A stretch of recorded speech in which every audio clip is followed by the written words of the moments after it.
4B, from the same question, the QA session 2 video seems to suggest an anterior sacral fixation correction will fix a posterior fixation on the other side. If a patient has a left anterior and right posterior sacral fixations, will correcting the right posterior fixation fix the left anterior fixation? Well, the answer to that question is, it depends on the type of correction used. A side posture correction of an anterior sacral fixation will usually correct a contralateral posterior fixation. So this is the same adjustment we just showed. If you're anterior fixation on the left and you're contacting the knife edge contact on the right, and you adjust through that, you're probably going to fix the posterior correction on this side where your knife edge contact is, and the anterior fixation on this side at the same time. However, it depends on the type of correction used. A prone straight line adjustment of a posterior sacral fixation will usually not correct a contralateral anterior fixation.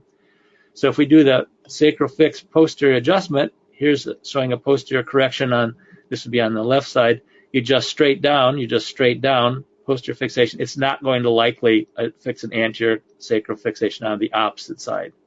Not likely to do that. So again, the answer to the question depends on the type of correction used. If you use a prone respiratory adjustment of an anterior sacral fixation, it will often correct a contralateral posterior fixation. So if we go back to this correction and we adjust the respiratory correction trying to correct the anterior fixation on this side, it will likely correct the posterior fixation on the other side as well, since the mechanics of that correction are the same. So I hope that helps to clear up that correction of the sacral fixations. I actually see quite a few sacral fixations in my office, both anterior and posterior, interestingly enough.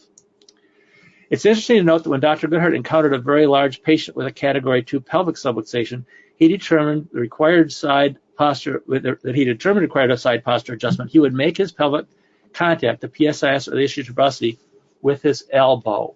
So going back on this, what he would do is he would take his elbow and he would get the PSIS on a side posture where he wanted to adjust P to A on this particular patient. Say it was a PSIS posterior ilium on this side, or Category 2 on this side. He would put his elbow on this side with the patient's side posture and adjust with his elbow to save his arm and his wrist.